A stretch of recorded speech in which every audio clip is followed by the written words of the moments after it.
Hi, everybody, and welcome back to the Survivor 50 Wishlist Podcast, an off-season series where we're trying to figure out who could and should come back for the upcoming returning season of Survivor 50.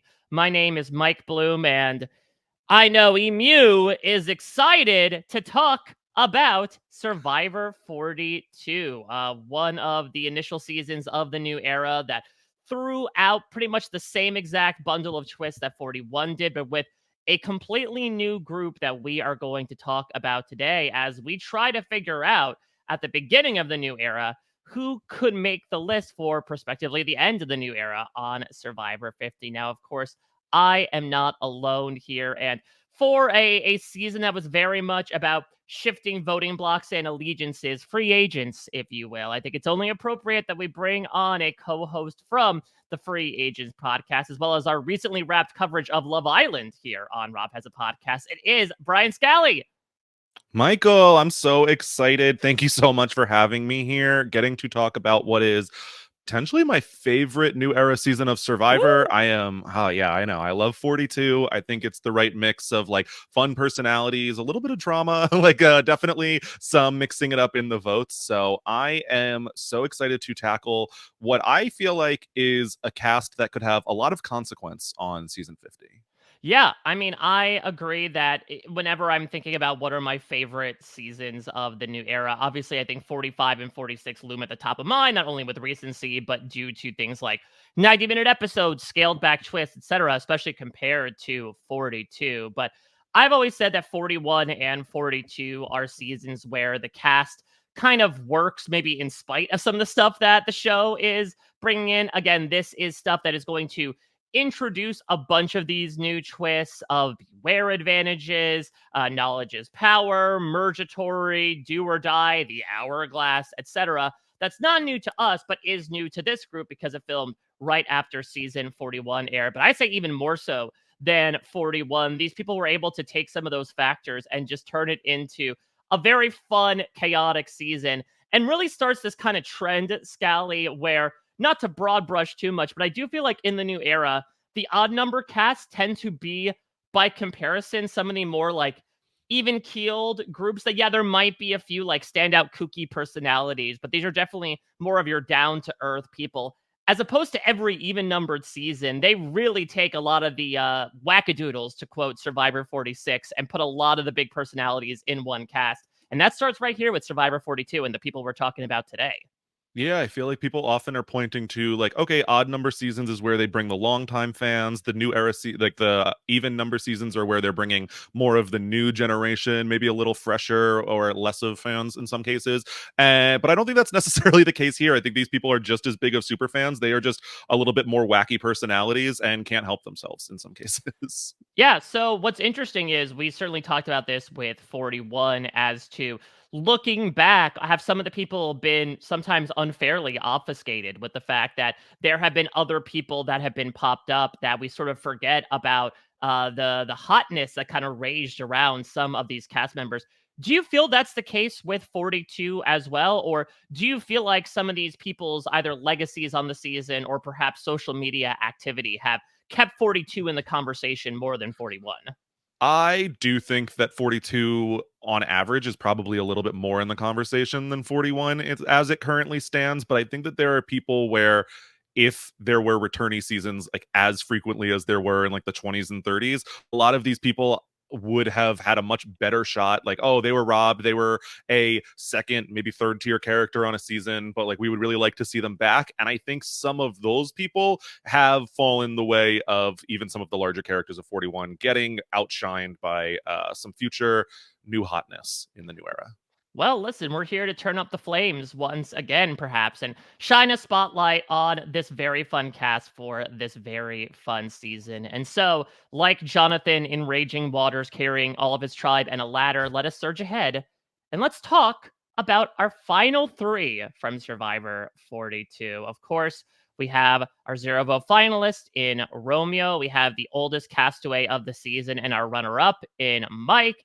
But of course, we need to start with maybe one of the most unpredictable winners from a character perspective, certainly, in the form of Marianne, who really goes to show, Scally, I think, why you never truly count anyone out of Survivor, especially going into the last two episodes.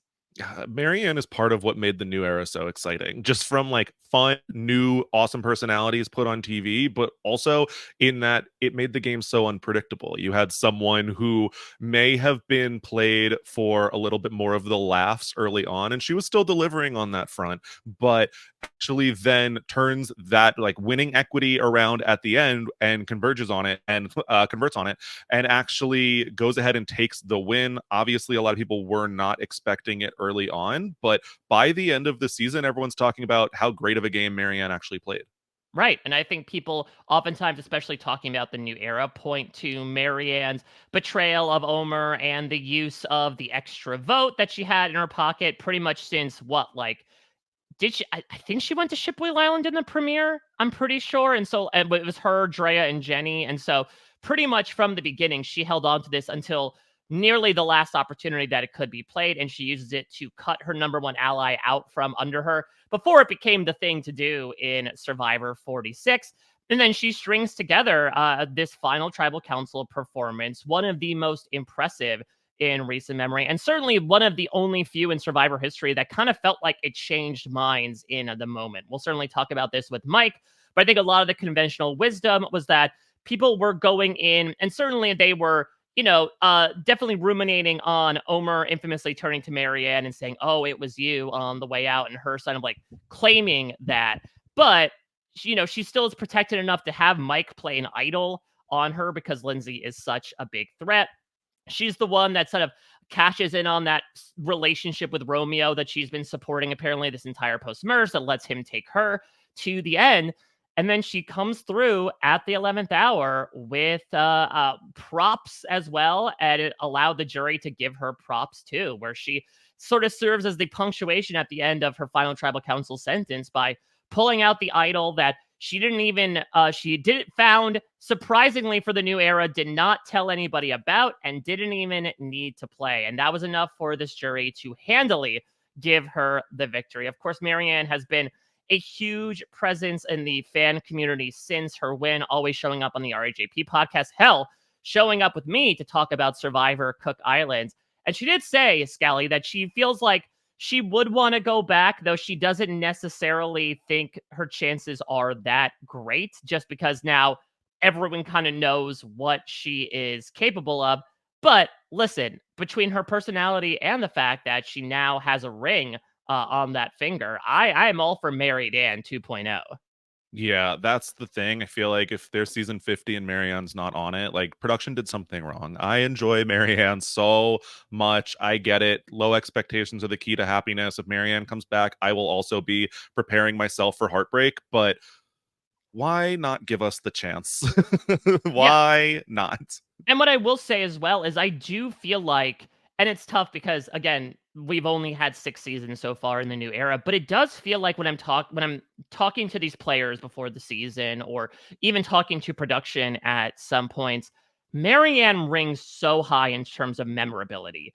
There are so many people who talk about watching Marianne. Carolyn did, for example, and that first confessional Marianne has, right, about like, I am here to show that you weird people out here, you can come onto a social strategy game like Survivor and you can do well and you can thrive and maybe even you'll walk away with $1 million. And so I do think that if you're thinking about of the winners, who is someone that production would want to bring back, I would imagine that Marianne is either number one or number two on that list, not only because of the personality she brings, but also she is someone who has reverberated a lot with the audience and future castaways. Yeah, and that's also Marianne plays the game when she's only 23, Yeah.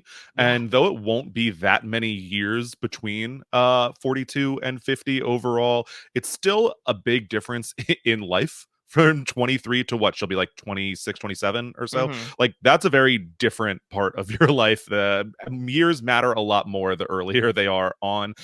So I think that seeing Marianne like a little bit more grown up, probably a pretty similar personality, but just a different stage of life, I think would be very exciting. All right, let's move one step to her right here and talk about Mike Turner. And Mike has this really interesting arc to him that honestly is a little rare for especially modern day Survivor, where this is a guy who I think at his face is all about preaching like honesty and loyalty, right? This is the oldest person this season. He's 57 years old. He's a family man. And so he wants to come in and, yes, still play the game, but he's somebody that wants to find that value of like, I don't want to stray too far from my own personal morality.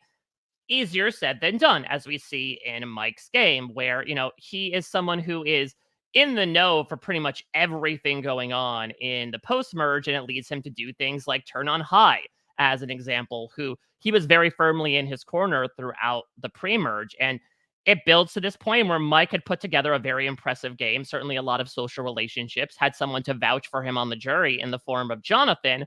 But I think this game Savai cast also wanted Mike to be able to admire the blood that he was bathing in for a bit. And instead, Mike tried to take a fire hose and wash that blood off of himself. In that final tribal council, he was the one that was kind of still saying like, no, I am somebody who wanted to play this game and I in a certain way, and I feel like I did. And I think, in talking with people afterwards and even getting a sense in the moment, it does seem like what it came down to Mike, for Mike, was a lack of ownership of the stuff that he was pulling off in the game. And that's $1 million mistake. That being said, like, I give so much kudos to Mike in the moment, especially. I mean, he is, again, probably the runner-up we have seen in the new era, and certainly in a while, who has like come the closest to losing it at the finish line. Maybe Charlie comes in a close second, ironically enough. He came in there as the odds-on favorite and lost out due to Marianne's success and his failures, in a manner of speaking. But also, if you watch back that final tribal council, he also kind of realizes it in the moment. And that also speaks to like how good of a guy Mike is as well, is that during this after show, which they decide to do, despite the fact that two of these people are going to be devastated that they lost out on a dream come true and $1 million prize, Mike is so incredibly supportive of the outcome at the end of the day. And I can only imagine what had gone through his head throughout that evening. Oh my god. I as like a TV viewer, obviously not knowing every single thing that goes on the island, look at Mike as what I think is probably like the second best runner-up game in the new Hmm. era. I think it's so strong. I think partially through the fault of him not owning the actions that he was aware of, and partially through Omer convincing him of a truth that may not be as true as it was. So, while he's in the know, he might have been in the wrong know also at certain points. So, misinformed. So Mike has a tough final tribal there and also ends up against one of the best final tribals of all time. I think that Mike, on a return, would know the exact mistake he made and know how to fix that. I don't see him as someone who, like a coach, is going and insisting on playing honesty and integrity yet again. I think that he would own his moves a lot more on a return. And a Mike Turner return, honestly, more compelling than I think most people would give it credit for at first glance. I don't disagree, because, yeah, I do think when we talk about big characters of the season, we talked about Marianne. We'll certainly get into a couple more. But to your point, I think when you take more of a glance at season 42, Mike's fingerprints are all over it. He's one of the first people to find an idol. He coins the iconic phrase, there is such grace in the game of soccer, it makes me cry. And so I think this is someone that is willing to play the game, which, again, for someone who at the time was 57 years old, that also says a lot. And that also speaks towards a lot of people that they do put on these eras, this new era seasons. People like Mike, people like Julie, people like Maria, as like, just because they fall into the mom and dad role doesn't necessarily mean they're going to sit back in their Survivor recliners and like watch the kids play. Mike was someone that was eager to play from the beginning, to the point where I don't think he necessarily even realized some of the stuff that he was doing towards the end. He had sort of convinced himself that he was still, honing close to the stuff that he wanted to do in the very beginning, and not realizing that, no, this dude had strung together a good amount of blindsides. He's the one that helps evade the knowledge is power for the second time in a row. He plays an idol on Marianne. He beats Jonathan in Final Four fire making. I think a Mike return would be very, very interesting. I think he has some of the most appeal, to your point, from a runner-up perspective, especially next to Charlie, of like, okay, you need redemption because of this one very specific thing that happened. how are you going to do it? And I don't know if Mike would be able to replicate that success, but I really enjoy his personality. I really enjoy his hunger for the game. And I think there is a really interesting appeal from a personal perspective of like, okay, can I play this time and own up to the moves that I had made last time? Yeah. And I think people, I don't know if their ages are going to be included on the ballot when they're there, though Mike will be 60 plus, I think, at the time of He'll be Survivor exactly 50. 6. He's exactly 60 right now, so he'd probably be 61 next year. Yeah, exactly. I have no doubt that Mike could currently beat me up, let alone some of these challenges. So I definitely have full faith in Mike being like in tip-top shape to be returning to Survivor and potentially even like the muscle of his tribe. Yeah, I mean, he played at 57. It's not like, oh, he played 15 years ago. What does he look like now? This is what he looked like 3 years ago. So I think he looked pretty much the same, if not even more svelte at 60 years old, which is like freaking wild. And I also think, from a realistic perspective, I don't know if they're going to divide the cast into like equal parts old era and new era, or if they're going to go majority new era or what. But I do feel like if you want to go for more age diversity and capture some of the later days demo, if you will, in your casting, especially from a new era perspective, I think Mike is right up there. You know, there are people who shall not be named, but who may be the R in RHAP, who definitely questions some of the physical commitment of bringing back people in their 60s and early 70s. I think Mike absolutely proves that he can be back on that beach, considering he was only a few years ago. Yeah, exactly. I have zero worries about Mike Turner. I would have many more worries about people in their 30s from even just a couple seasons ago than Mike Turner. So let's talk about Romeo here. And Romeo is someone who had a bit of an odd story. His edit kind of appears in fits and starts. I think he's probably most well known for his friendship turned rivalry with High, and then him kind of being, I wouldn't say like the decoy vote, but certainly on the outs of a lot of stuff in the post merge, culminating in him being the surprising winner of the Final Four immunity challenge. Probably most surprising winner besides Ben from season 46, just from an edit perspective, a story perspective, really out of nowhere, but comes back to one of his first moments on the show, right? Where he talks about being this pageant coach and wanting to support young women. Comes full circle when he brings a young woman to the final tribal council and she ends up winning. I mean, Romeo, if you check out the stuff that he's been doing, you absolutely should, because he has been hustling. If they did Heroes, Healers, Hustlers with this season, this dude might be the captain of the Hustlers tribe, considering he is making a name for himself behind the mic, covering many red carpets, many interviews, etc., as an entertainment personality. But Scally, did you think that Romeo would be able to show back up to the balcony for a second chance at Survivor here?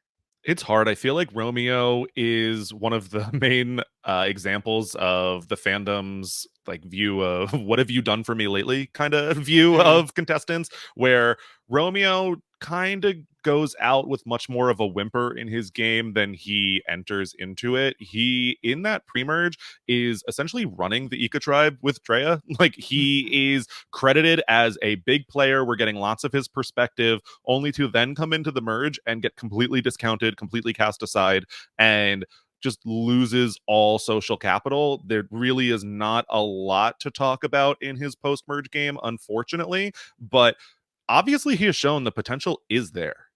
Yeah, I think so as well. I think, to your point, this is where, unfortunately, the realism begins to come in. And especially from these modern seasons, the idea of, okay, are there other people, quote unquote, in his archetype that would probably be cast over Romeo? And unfortunately, tragically, much like the tragedy of Romeo and Juliet, I do think that would be the case. That Romeo seems like a great guy. Again, he's been doing awesome stuff with his career. And I imagine if he got the chance to come back, he would probably be a little bit more bombastic, kind of trying to almost overcompensate for the very quiet edit he got last time. I just do not see production giving him that chance. It would be a little out of nowhere. He would have some story, maybe as like a zero vote finalist looking for some redemption, but there are certainly others, including from this cast, I would put on the list over Romeo. Yeah, I would be very surprised, but not disappointed. Like, if there was some world in which you told me I could go watch another season of Romeo, it happened and I somehow missed it, like, I would be actively excited to go check that out. I just don't think that's going to exist in the world that we live in. All right. Well, let's talk about our jury here, Scally, because we've got a lot of characters. We are truly the USA characters welcome, even though we have a couple of Canadians to discuss in this group. Working our way up, we have a recent second place finisher on the Challenge USA Season 2 in Chanel. We have, of course, the enigmatic Roxroy. We have one of the biggest underdogs of the season in Tori Meehan. We have, of course, one of the first big victims of the blindside streak that happens mid merge here in high, going from high to low. We have the keeper of all of the advantages in Drea. We have, of course, one of the shocking blindsides of the last episode before the finale in Omer. And then we have an all around threat who, at the final six, winds up with an advantage amulet unused in her pocket, immediately getting voted out in the beginning of the finale in Lindsay. And then we have someone that we need to start talking about, Scally, which is Jonathan Young. Because, and this was talked about actually with Ali Lasher during this week's Summer of Survivor, last week's, I should say, when it came to casting a Survivor season using the Battle of the Eras format from the challenge. Jonathan is somebody who is so different from so many people that are cast in this new era. For anyone who unfairly sort of broad brushes the new era cast, is like, well, they're all super fan nerds. Again, I don't think that's the case. But Jonathan would very much be the exception to that. He very much is kind of a callback to older seasons of Survivor, where this is a guy who just his job is beach. He's a beach company owner, and he comes in with possibly one of the best physiques in Survivor history. He is hulking tall. He looks like Thor. He even gets referenced as such on the season. And he is primarily remembered for being one of the most outstanding challenge performers in the show's history. Where, again, I mentioned it before, but perhaps his most memorable achievement coming during that challenge that 2 out of 3 tribes could not finish because the conditions were so rough.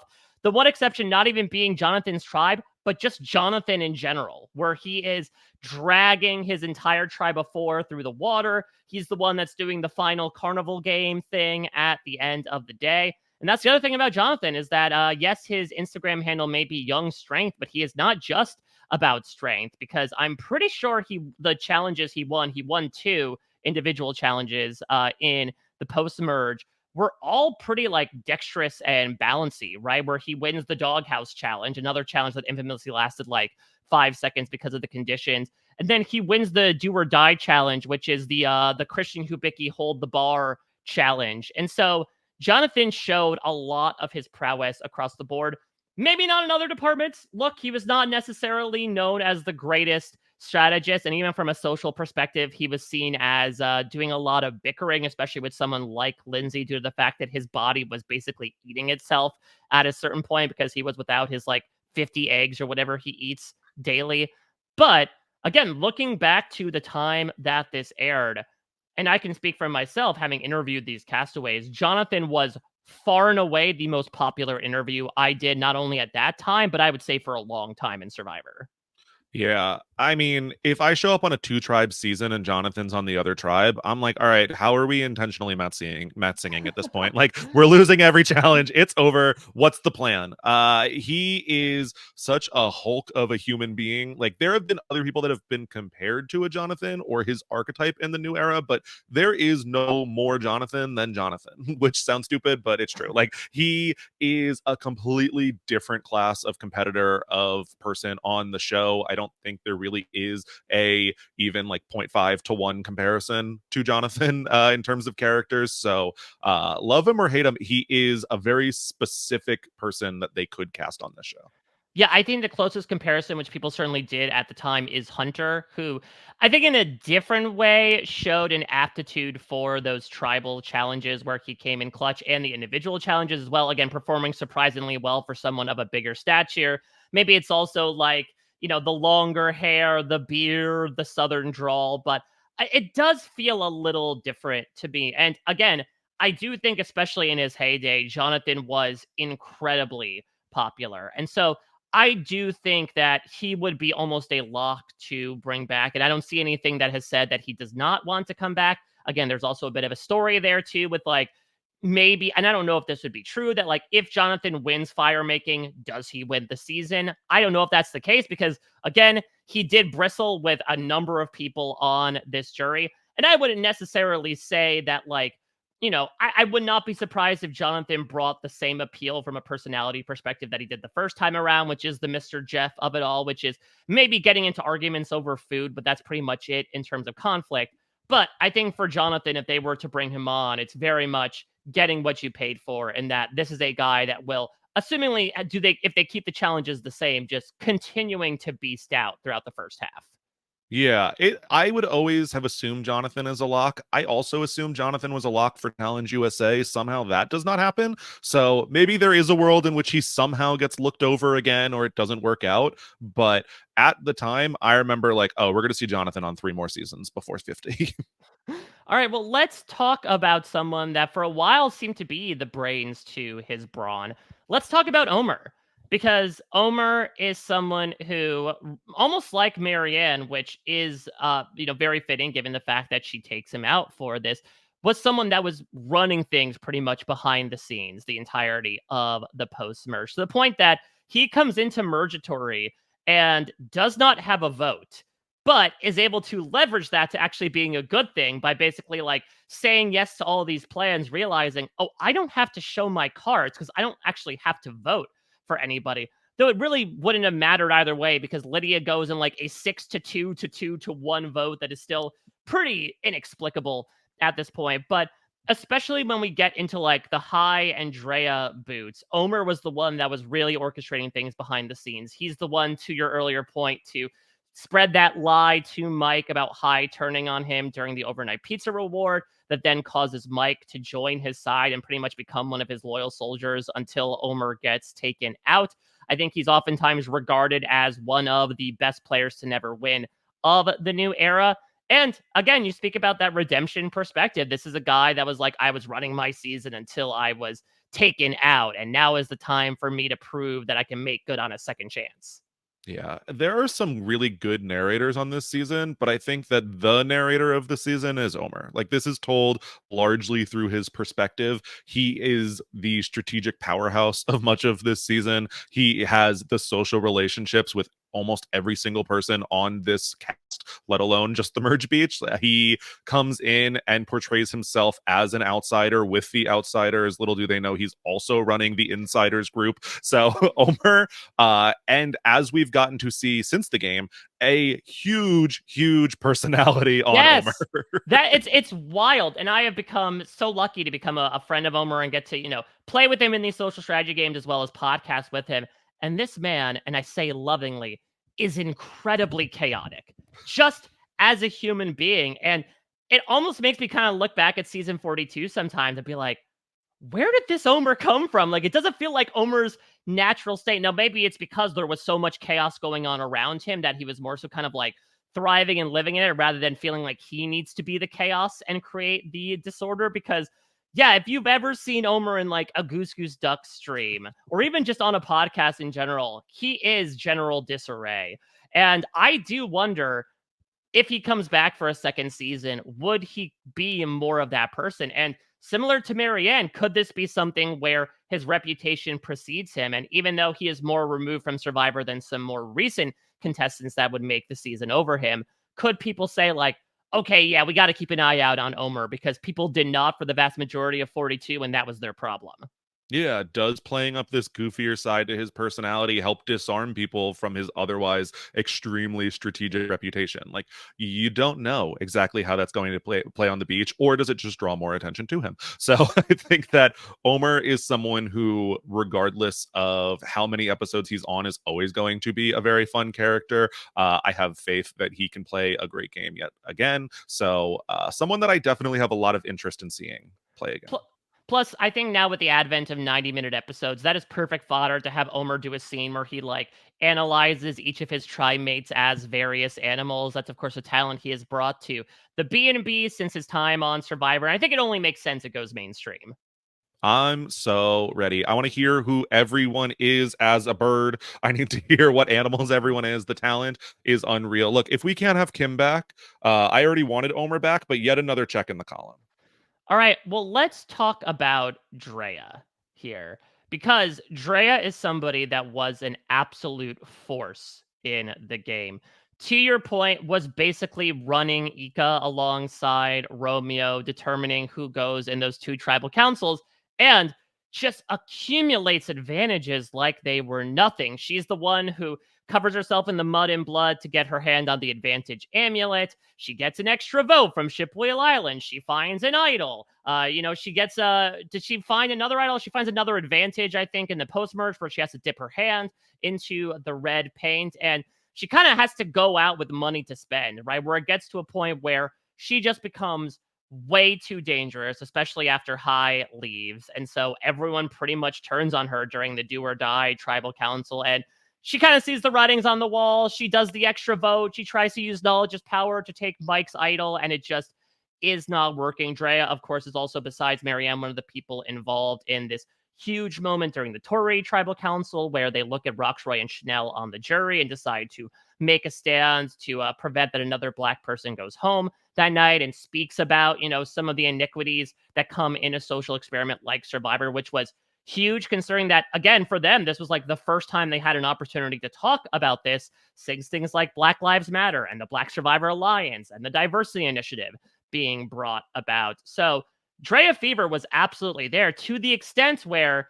Scally, Drea is the first recipient of Sia money in the new era. That Sia had randomly given Drea some money, and she was informed by third party and then kind of ushered in Sia giving out multiple awards from 43 through 46. So, what do you think about Drea being brought back here?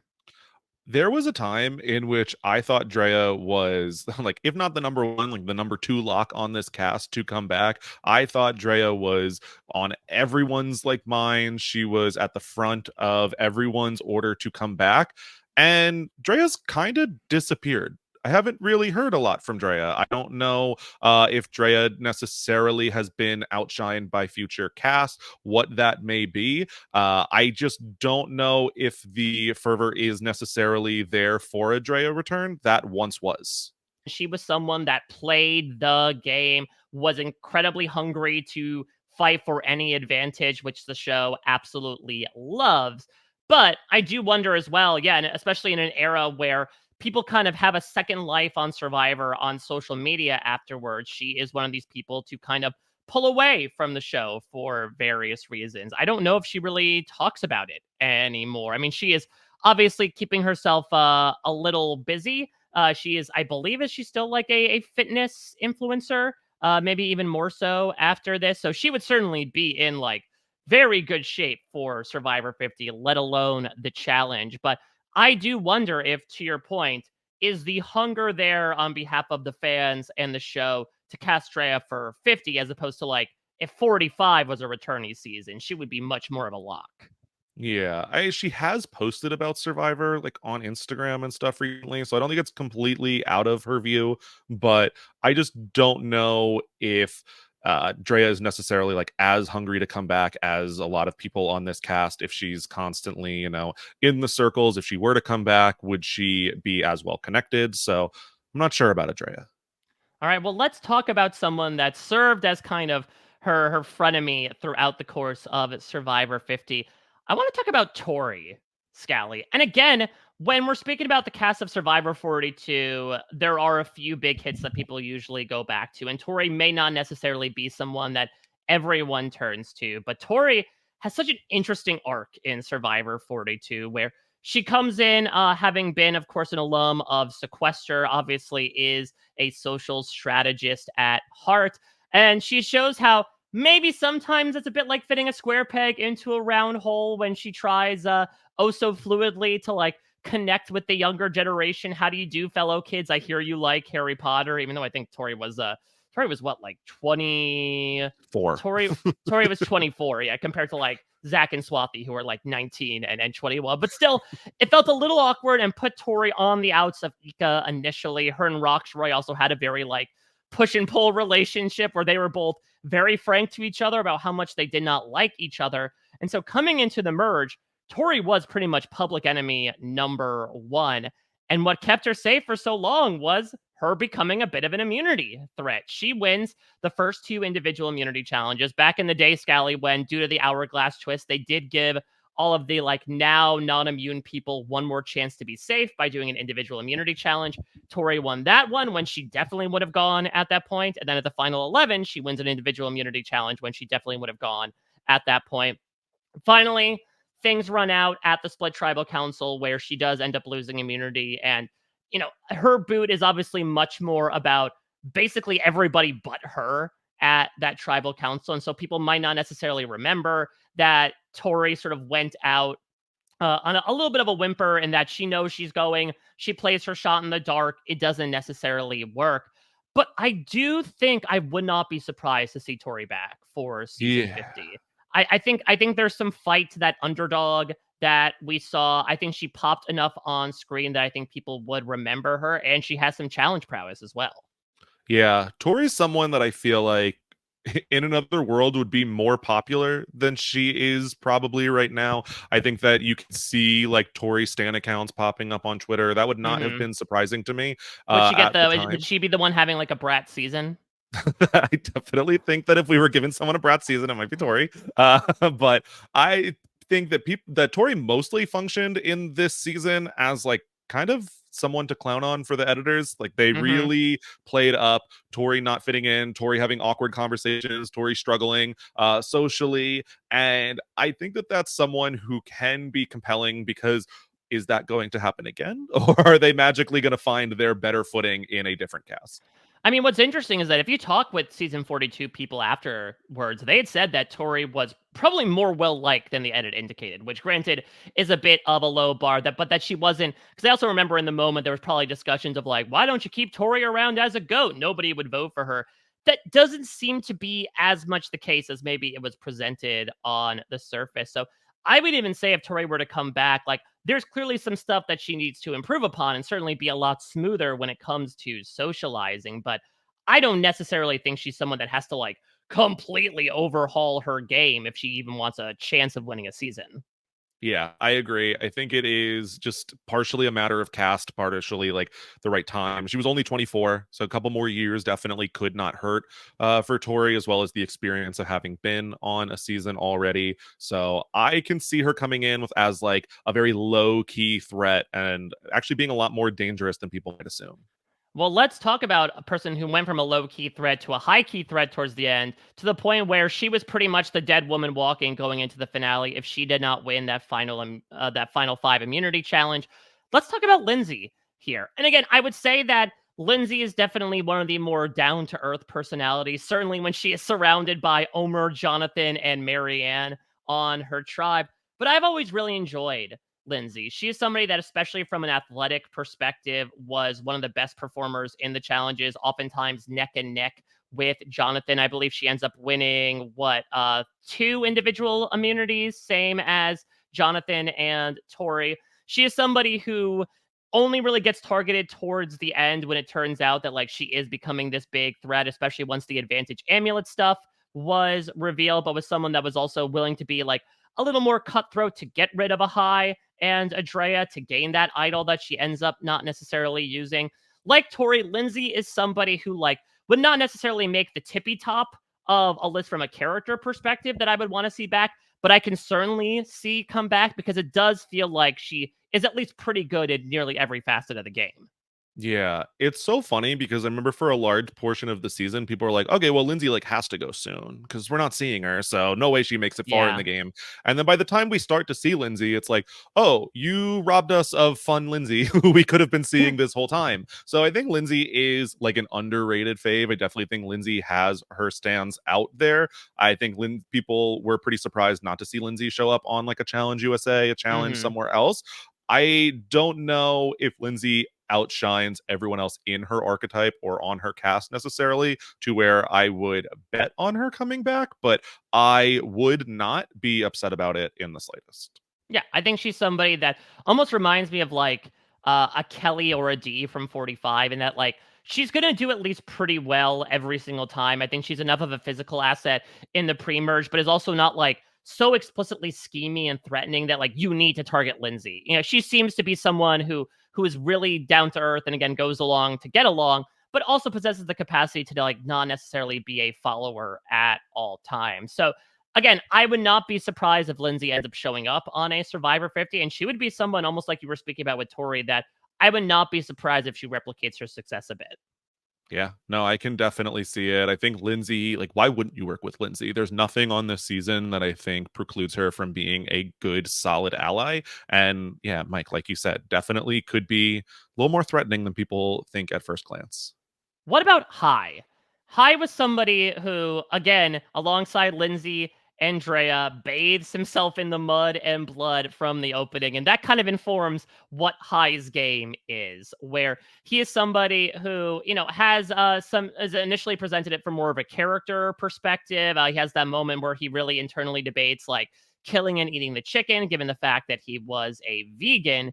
But he had no problems cutting the throats, if you will, of some of the people around him, most pertinently at Murgatory when he decides to go along with the group and turn on his number one ally in Lydia. He was someone that helped orchestrate somehow going from a 4-2 minority to taking advantage of the 2 lost votes and basically flipping the tribe so that him and Lydia pretty much wound up in the majority for the rest of the pre-merge. And so High is somebody that I've always really enjoyed and someone that, yet again, I think would do well on pretty much any season that he's on. And his photo indicates he's also in like pretty good shape and obviously has a head for strategy.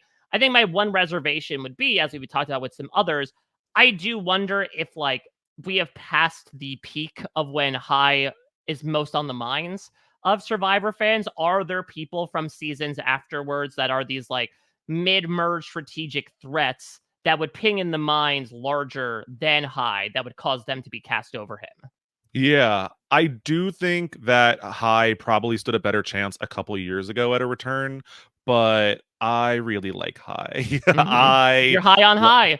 I am. I like a queer villain. I like someone that is going to go there and play the game, will cut anyone's throat, and is going to make for a actively more interesting season. I think High is one of those characters.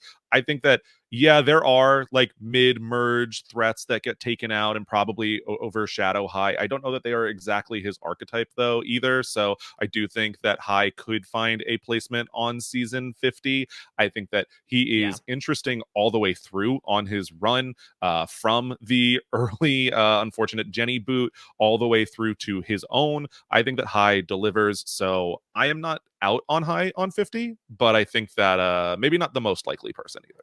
Yeah, I could definitely, again, I'll keep repeating what I said about Lindsay and Tori. Like, I would not be completely surprised if he shows up on 50, but he wouldn't necessarily be at the top of the list for me of people that I think are locked. It would certainly be welcome, again, because I think High also has a very fun personality to match those strategic skills. And also showing a little bit of foreshadowing for the entire debacle over taking credit for the soda blind slide. Like, High comes through after the Roxroy vote, right? Saying, oh, it was my idea. I was the one who orchestrated it. And Homer's like, all right, well, let's turn everyone on you, High. So I think that High is someone that could also make for good TV as well, and maybe someone to consider. Let's touch upon the first 2 members of the jury here. It's always tough. You know, I have no idea if Roxroy would want to come back to Survivor. He, again, like Jonathan, was one of the most unconventional cast members in the new era, and that he seems like such a throwback, even more so than Jonathan, to old school Survivor, a guy that seemingly just kind of wanted to work on the camp, was happy to be exiled and actively spend time away socializing with his new tribe because he just wanted to be by himself, roughing it, who had this really interesting story, right, about how he was suffering from like an ocular degenerative disorder where like he was slowly losing his eyesight and he wanted the opportunity to basically see the world and see his dreams come true. And then who's like, all right, we need a guys alliance right now to make sure we run it towards the end. And it goes about as well as you think. Chanel is someone who, as she says herself over the course of the Challenge USA season 2, maybe her game was regarded as a bit mid, maybe a bit too game body and messy, in that she's someone that, for example, goes to Shipley Island when she's going to tribal council and chooses to risk her vote, which puts her and Jenny by proxy in a really precarious situation because both her and Mike don't have votes. And as a result, Jenny ends up going. She's one that throws out a vote to Mike during the Daniel vote in case there's a shot in the dark play, which turns Mike off of her immediately. So, what are your thoughts about Roxroy and or Chanel coming back for season 50?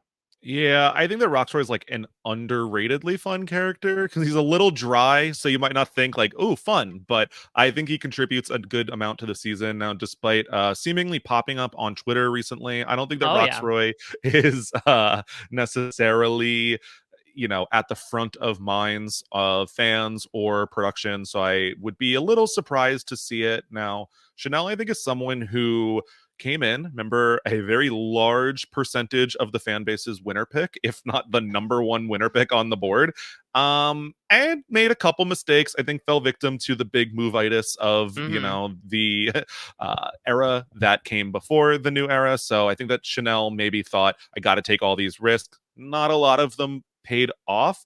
Now, part of me is very curious to see, could she come back, correct those mistakes, and play a much stronger game, because I do think she has it in her.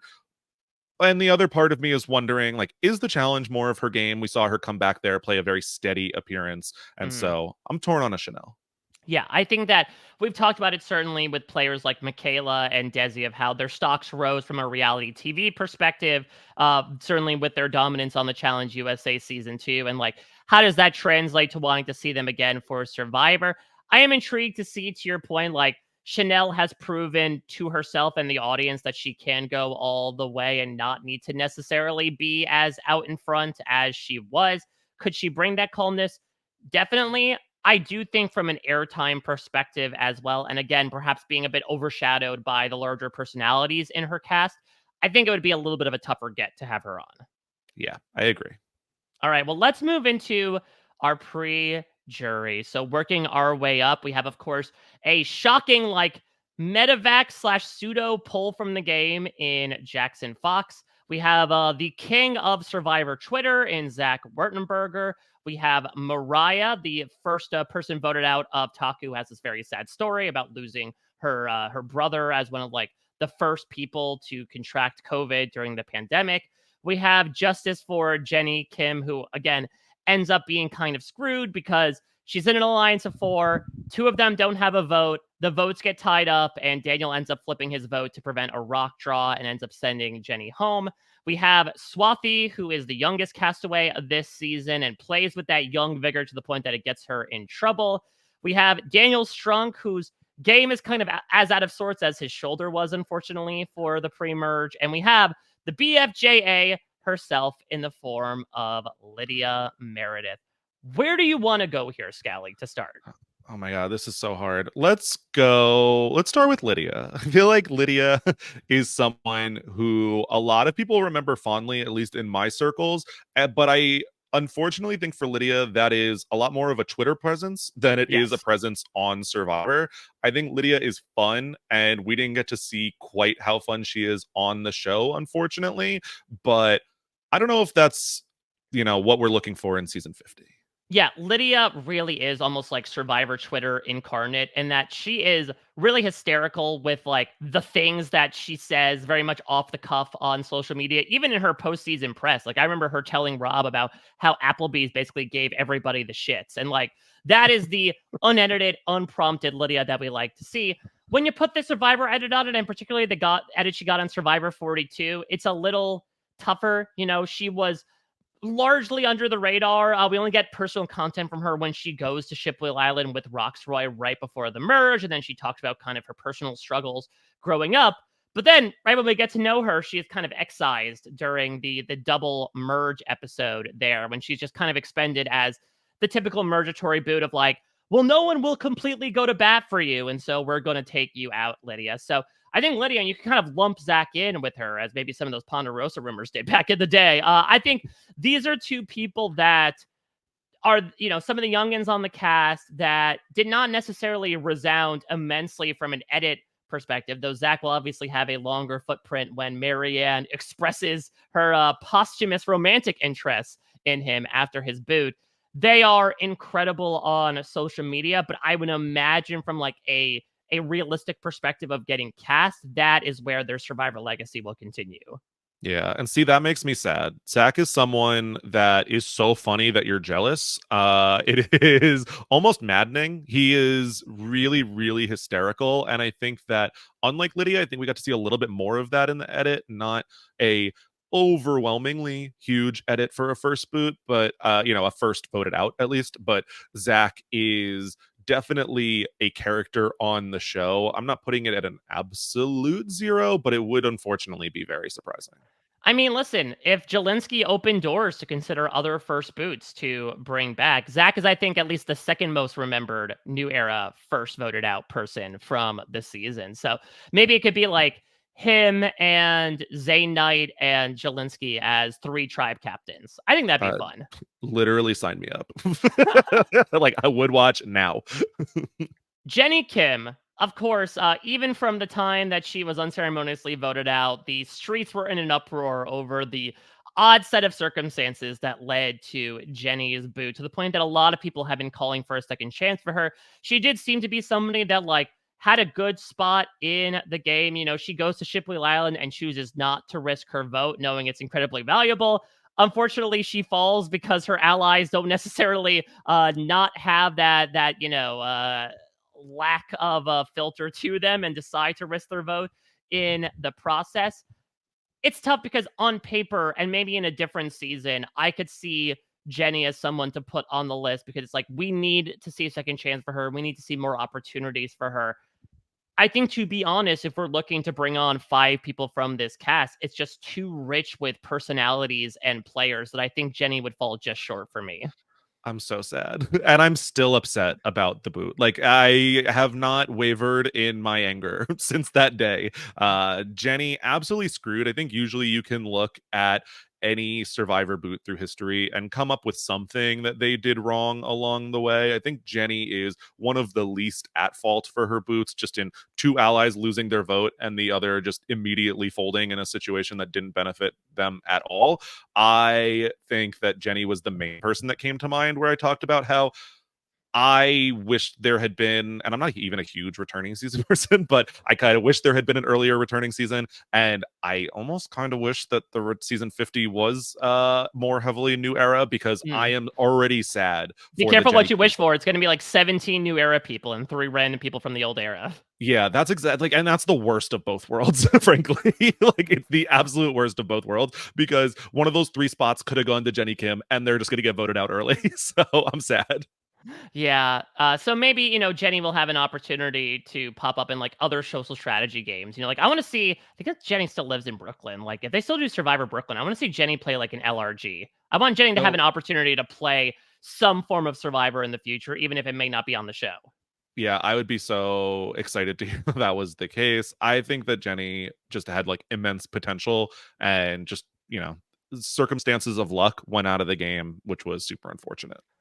Any thoughts about our remaining 4 here as well? We've doted upon the other 3. I think Jackson, due to the circumstances around his departure, which, for those of you that don't remember, Jackson was utilizing lithium in his treatments prior to being on the show, and he like pretty much tried to quit it cold turkey right before going out there. Something that he obscured from production, and as a result, had to get pulled for his own health concern. Mariah, very sad. She knew the writing was on the wall. She plays her shot in the dark, but was just, especially after Jackson left, kind of on the outs of Taku. Swathi is someone who, again, kind of represented, especially the beginnings of the new era, where they were all about bringing on these like 18, 19, 20, 21-year old, and Swathi kind of like a JD before her succumbs with just playing too hard, too fast. And Daniel Strunk, one of the initial prototypes in the new era, unfortunately, for these people that are so into the game, huge super duper fans who just end up, as he kind of does in the sand, falling on his face between, dislocating his shoulder initially, between everything going on with the near rock draw, and then him eventually getting voted out. I will say, from the sense that I get of talking to Daniel, he was pretty unhappy with the way that he was portrayed on the show, and especially the fan reaction to him. And so I do think he would be one of these new era contestants that, even if he was given the offer to come back, I do not necessarily think he would. Okay. Yeah, that tracks. Because I was gonna say, I think Daniel is a actually pretty decently sized character. I can see Yeah. where he would not necessarily enjoy his edit, or his experience, unfortunately for him. But I also do think that his story is a little complete. Like, I don't think that I am like Mm, coming away from Daniel's story and thinking like I need the sequel, yeah. unfortunately. And mazel to Daniel. He ended up getting married in his time away from Survivor. Oh. So it's safe to say his life is fine. But our lives will not be right now, Scally, because we have a difficult job here. So we've talked about everybody from the cast of 42. Let's rip off the band-aid. Let's do this. Maybe it's just easiest if you give me your top five, and I will Ooh. see how my top five compare. If we have any in common, I think those are automatic people we can throw on, and then maybe we can debate any others. All right, this is scary. Let me As go this is one. the fear of the monster, Scally. The monster It's is this wish list. as I said to you before, when it was just three in the early days, and I was like, I'm not a rule breaker. I can follow a rule or two. But now that it's five, this is scary. But so now I am obviously looking at a lock for me. I don't think I hit it very well. I want Marianne back on 50. Like that is pretty obvious. I'm also looking at Omer. Two of my early hits on the board, and now I am just debating between a couple people. I mean, I think that we are not like leaving this podcast without talking about the potential return of Jonathan as Mm-hmm. told. I think Jonathan is a one of a kind character, and whether people want to see that on 50, I think you give them the option of letting us know.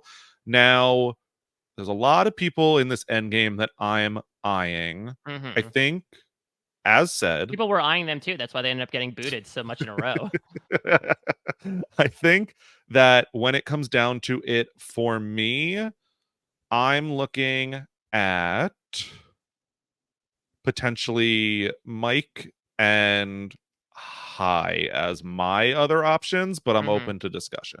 Yeah, so we've got 80% synchronicity here. I would say I had Marianne, Mike, Jonathan, and Omer on my list. My last spot, I was even wavering between basically Tori and Drea. So if we want to include High in there, we can certainly talk through who we want to put in that last spot. Yeah, I'm open. I really could see any of these three. They all go out back to back in this. Like, we got to just start taking out big threats at this point. Tori, maybe slightly less of that reason, but as you said, behind the scenes, definitely comes up. I think they're all compelling characters for sure. I think for me, I think High is a little bit less of a like competitive archetype Mm-hmm. in terms of season 50, so I can see where we would go to a High. And I also, like I said, I am a big fan. I think that he's a lot of fun, Yeah. so that's where I was looking, whereas I think Tori probably gets lost or Drea might get lost. Hmm. So I don't know. Yeah, that's interesting because I would say that I don't know. I'm trying to think about like who I would relate High to, but I do feel like High is someone I would probably cast Tori or Drea on this season over High. Just thinking about like all these other random types of people that have gotten eliminated in the even look outside of gender in like the 8 to 6 spot in subsequent seasons. Of okay, I mean like listen, do High and Ricard fill the Hmm. same slot here? And do you think the show would bring back a Ricard over a High?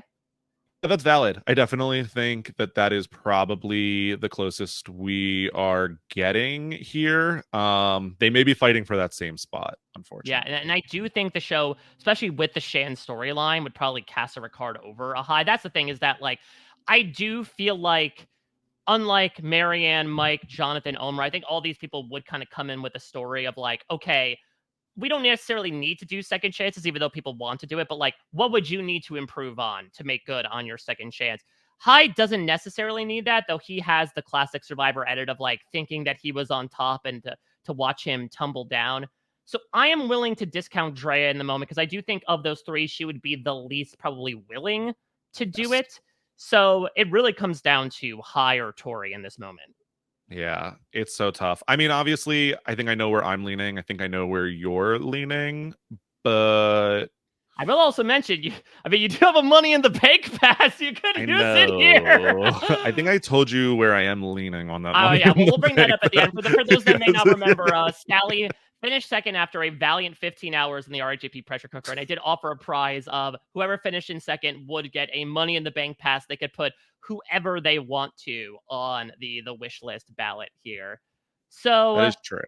I think, yeah, frankly, go ahead. both of these names are going to be potentially revisited Oh yeah. a little bit down the line. So I think that also I have a Money in the Bank pass coming. Maybe I will defer to you and let you make this final call. All right, then I will put Tori on for now, and I'm sure I will Okay. hear from plenty of people about High that he will probably see a spot added on. Maybe we'll see, other people get vouched for here too. But I don't know. I just have a feeling, and maybe it's because I was sort of like looking over the past couple of years of Survivor Reddit, and it did feel like for one reason or another, when people are talking about who's the most likely returnee from this season, Tori seemed right up there. So I could definitely see it maybe more so than High or even a Lindsay or a Drea. Maybe I could be wrong about that, and certainly I'll be informed about it. This could certainly be a cast Scally that could see a number of names added to it after this podcast. Yeah, I definitely think so. There are people that I am just absolutely gutted to leave like in the wings at the moment, but doesn't mean their journey's over. We will see Yeah, how it goes in the future. absolutely. So let's address the Money in the Bank pass now. Then while we're still on the tactics, so I'll give you a choice here. Do you have someone in mind that you want to put on now? Because to peek behind the curtain a little bit, much like Jeff did when he talked to the camera in Survivor 42, we are recording this a bit out of order, so you don't necessarily know who all has been added onto the ballot. But is there someone you have in mind you'd like to add right now? Or would you prefer to wait after we've done all 46 and then wait until the ballot is revealed before you make your pick?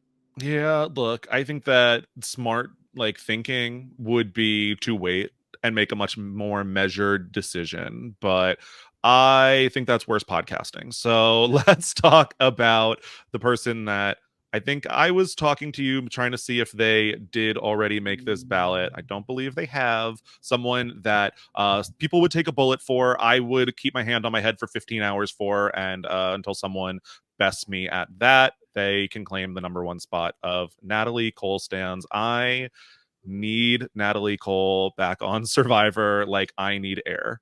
Yes, there we go. Natalie Napalm has dispersed over Survivor 42 here. Listen, I'm all for it. A, because Bryce did threaten to come find me if I did not put Natalie on the wish list at some point. So, like, great. I don't have to go into witness protection. But on the other hand, yeah, not to talk too much about a podcast that happened in the past, but Jenny and I were really agonizing over the fifth spot basically being between like her and Mike White or her and Gabby. And I think just due to the pre-jury of it all, we had to leave Natalie out in quite a stacked cast. So I am thrilled to add her on here as a sixth pick Scally's choice for David versus Goliath. Yeah, it must be like, and as stacked as this cast is, that cast is maybe even more. So not surprising to be the first one, maybe not the first one if you go all the way back, but one of the first to have six people on the Yeah, list. so don't worry. I'm sure it's been a week since it's going to be a week between those podcasts have debuted of people, waiting in the streets for Natalie Cole's return to come to the wish list. And it has come sooner rather than later, as she is going to join all the people that were added today from Survivor 42, which in review with ages, we have our winner, Marianne Oketch, 26, our runner up, Mike Turner, 60, Jonathan Young, our fourth place finisher, 31, Omer Zahir, 33, and Tori Meehan, 27. Last but not least, Scally, you are an expert in a lot of reality TV that exists outside of Survivor. So I'm intrigued. Is there anybody from this season that you would want to see in a show outside of Survivor? Ooh, this is so hard because even the names that we've already gone over would be so fun elsewhere. But I am, we talked about it, how I was surprised it did not happen already. I think Lindsay would be super fun if they were to bring back a Challenge USA. I could definitely even see her on a mainstay of the challenge. So that's the first one that comes to mind for me, for Yeah, I sure. think Lindsay, and honestly, if he's in the same shape that he was during 42, I think High would be great as well. Like he seems like someone who could hold his own physically and has some of that scheminess to him. Now I'm sort of like ruining Scally that you and I did a podcast with Matt Lagori where we drafted survivors that could be cast on the challenge, and now I'm kind of kicking myself that we didn't do this beforehand because I think High would have been a low key, very fun pick to put on the challenge. Yeah, was maybe even rumored for a challenge season in the past. So Oh, has not been I don't know if that was actually, leading to talks or what it was, but definitely, at least the community has had their eye on High. So I am thinking about that. I want to find a spot for Jenny Kim. I don't know where that is, whether it's the Traders, Survivor Brooklyn, whatever the case, but I yeah. want Jenny somewhere. I want Jenny, and she can join who I really want on Squid Game The Challenge, which is Chanel. I think Chanel, again, even if she has shown that she can play more of a steady game in the Challenge USA, like she is clearly very cutthroat and very much self-forward thinking. And I think that's very fun for a game like Squid Game The Challenge, which presents so many opportunities for you to basically be selfish and cut people in your wake. Ooh, I do like that. I think that while we mentioned Squid Game the Challenge, I would be remiss not to say that I would love a return appearance on Squid Game the Challenge by one Zach Wurtenberger. Maybe bring his mom Yes. along this time. Yes, the doors he opened. I mean, that's interesting because, like, I don't think the in-show logic was that they actually died, considering they do confessionals after they're eliminated. But like, could that break reality a bit of like, oh my god, he came back to life? I know. Yeah, that I think it would be fun. It would be fun. I think, getting the snarky confessionals from Zach, getting, a Stephanie Wurtenberger on there could be a good time.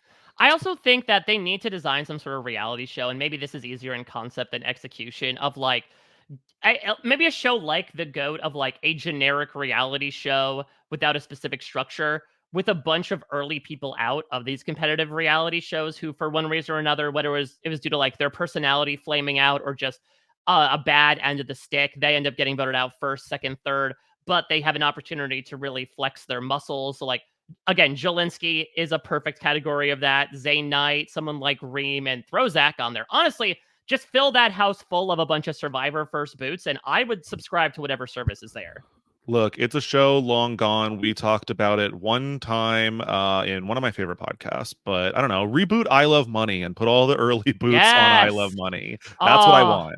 I would love that, much like I love money. And Scally, I loved this podcast. It was not an easy job to do, going through a powerhouse cast of a powerhouse season to only pick out 5 names. We have emerged with 5 of them: Marianne, Mike, Jonathan, Omer, and Tori. Last but certainly not least, I know that you always have a lot of stuff going on out here in these reality TV streets. What would you like to plug, and how can people follow you? First of all, Mike, thanks for having me. As fun as this was, I'm so excited to go back to listening to every episode and not have the stress of deciding who gets through. But if people want to find more from me, I'm on Twitter at Brian_Scally, on Twitch at twitch.tv/bscally. Myself and Matt Lagori are talking about the monumental season of the challenge, season 40, over on the Free Agents podcast. It is so weird to know that your favorite show, much like Survivor, when like the biggest season of all time is coming and it will never be Mm-hmm. topped. And we're living in those times. So definitely come join us over there. Also, recently wrapped up Love Island USA 6 coverage on the Hot Dummies on Islands feed with Kirsten. It is announced that we're going to be having a reunion in Ooh, August. that's So is that a rarity for Love Island? it's the first time that the US has ever had it because the viewership like tripled this season. So Wow. yeah. Yep. So Okay. very, very excited to be revisiting what is one of my all-time favorite seasons of Love Island at this point.